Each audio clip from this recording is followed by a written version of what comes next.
The first time I noticed the SUV behind me, I didn't think anything of it. The fifth time I saw it, I realized it had somehow gotten in front of me without ever passing me. I do claims adjusting for an insurance company, which means I spend half my life driving to look at other people's disasters. Flooded basements, collapsed carports, cars folded around trees. That night I'd been out past Ridgeline, assessing a barn roof for almost 4 hours, and by the time I got back in my car, the sky had gone the color of a bruise. I should have waited it out. I didn't, because I had a report due, and a dog at home who hadn't been let out since 6 a.m. The rain started as a drizzle on Route 12, and turned within about 10 minutes into something that made my wipers useless on their highest setting. That's when I first clocked the SUV in my mirror. Dark, boxy, headlights on but no high beams, sitting maybe 8 car lengths back. I didn't think about it. You see headlights in your mirror on a 2-lane road, you don't build a theory around them. I built a theory around them about 20 minutes later. My GPS kept rerouting me. Flooded road, another flooded road, walking me further off the route I knew, onto county roads with names I didn't recognize, tree cover so thick it swallowed what little light the storm let through. Every time I checked my mirror, the SUV was there, same distance, not gaining, not falling back. When I sped up on a straightaway, it sped up. When I slowed to take a bad turn, it slowed exactly enough to keep the gap identical, like it was tethered to my bumper by a cable I couldn't see. Then I took a random left, mostly to test it, no real destination in mind, just a break in the trees that looked like a road. It followed. Not a coincidence turn, not a car that happened to live down that way. It took the same abrupt left, at the same abrupt moment, on a road with no reason for anyone to be on it in this weather, except to stay behind me. My stomach dropped in that specific way where your body understands something before your mind agrees to. I passed a gas station a few miles later, dark, closed, pumps roped off.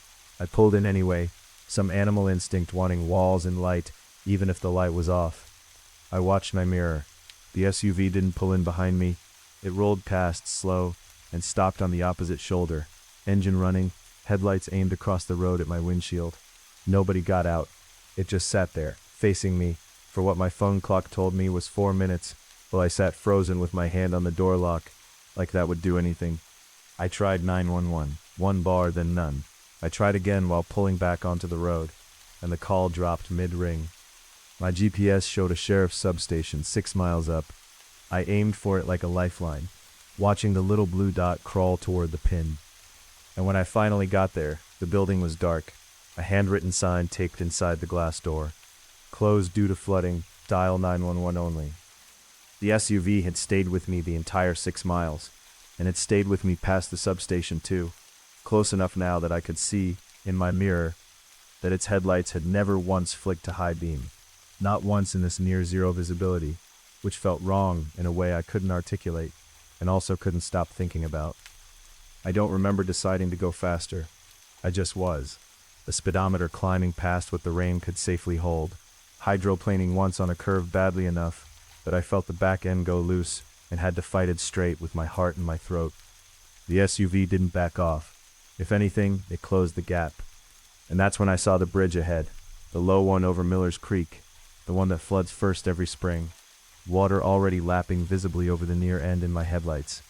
I had maybe 2 seconds to decide whether to cross a partially submerged bridge in the dark or stop on a flooded county road with a car that had followed me for 11 miles without once trying to pass.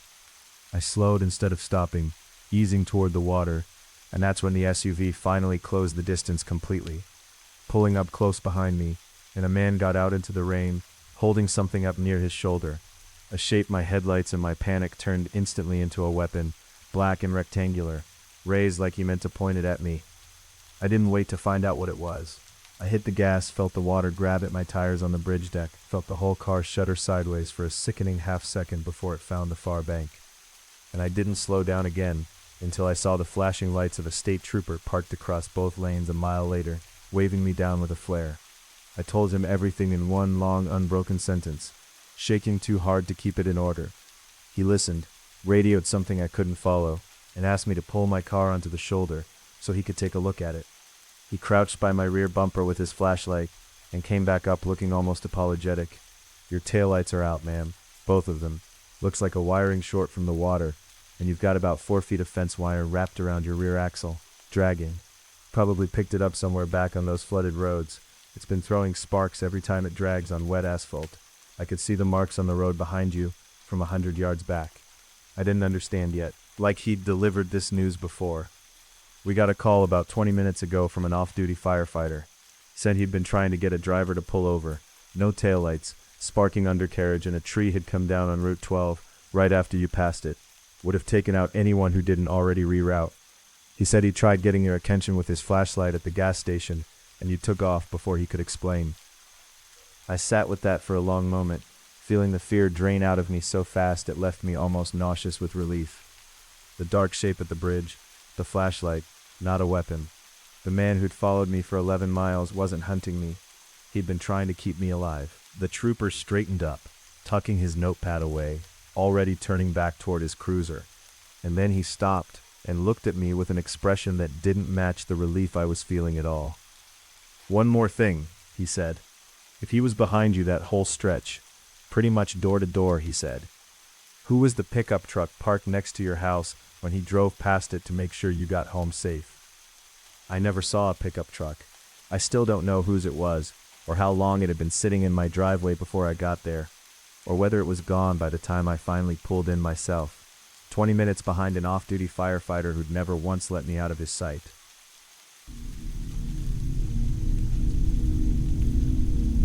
I only knocked because the rain had erased my own car from view behind me. I want that on record, because everything after that knock, I'd take back if I could. I drive for one of the delivery apps. Has been my main income since I dropped out of state my sophomore year, which is its own conversation I don't love having. That night I had 4 deliveries stacked, and the storm had turned Route 40 into a river with a speed limit. The house I was looking for, 214 Larchmont, didn't have a visible number, and my phone's GPS blue dot was doing that thing where it drifts around a whole block, because the satellite can't get a fix through the weather. I saw a porch light. I went for it, knocked, bag of Thai food going cold and wet in my other hand. The woman who opened the door looked at me like I'd knocked with a gun instead of a fist. "I didn't order anything," she said, not confused, certain, fast, like she'd rehearsed the sentence in case she ever needed it. "App says 214 Larchmont," I said, holding up my phone, rain streaking the screen. "Penang curry, spring rolls, for a..." I checked the name. "For a Danielle?" Her face did something complicated. "That's me," she said, quieter now. I should have just apologized and left. Order confusion happens. Wrong address, somebody's kid ordered on mom's account, whatever. But she wasn't closing the door. She was looking past me, into the rain. The way you look at something you're checking is still there. "You should come in a second," she said. "Just the rain. Let me figure out the account thing inside. I don't want you standing out there." I want to explain why I went in, because typing it out now it sounds insane. But she was maybe 30, normal house, normal furniture, and the rain really was biblical. And the whole interaction had that mundane, slightly annoying energy of a wrong address, not a warning sign. I stepped into her front hall. She locked the door behind me. I remember thinking that was a little much for a delivery mix-up, and not thinking much harder than that. "Marcus, right?" she said, looking at my name tag. I hadn't told her my name. It was on the lanyard, sure, small text, but she said it before she could have read it.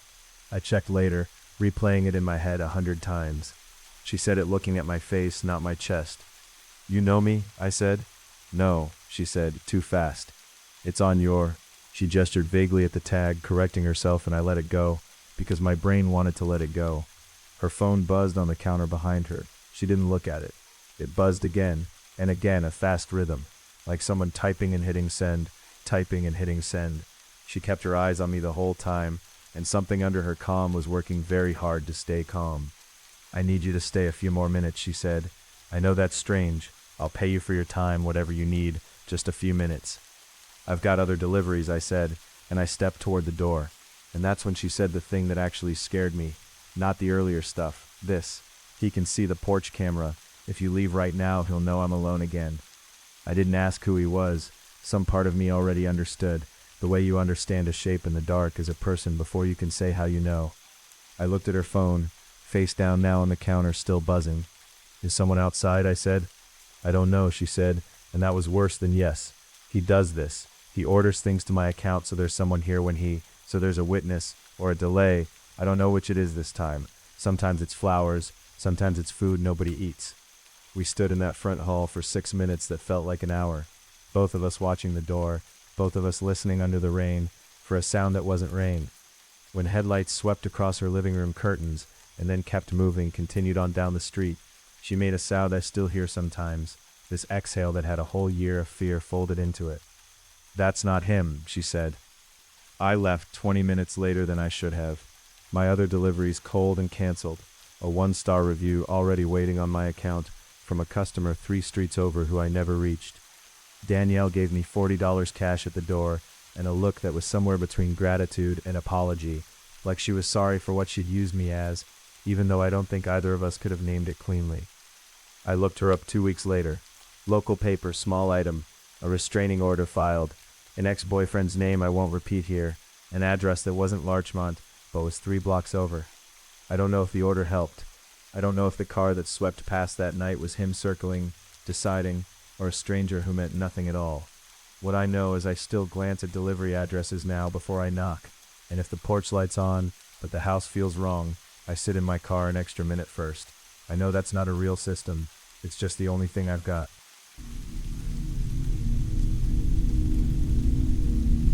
I've driven the same highway for 12 years. That gas station wasn't there the week before. I haul freight, reefer trailers mostly, cargo that has to stay cold and on schedule no matter what the sky's doing.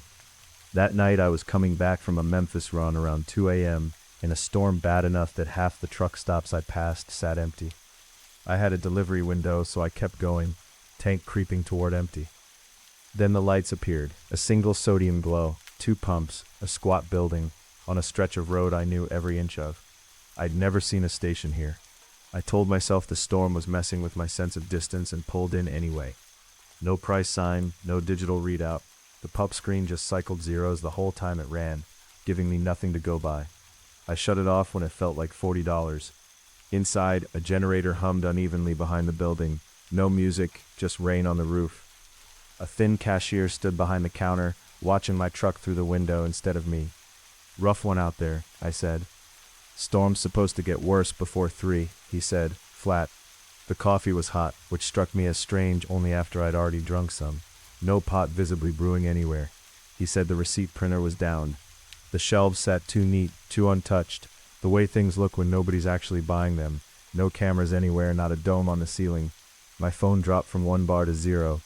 Then, behind a door marked employees only, I heard a second man's voice, low, no words I could make out.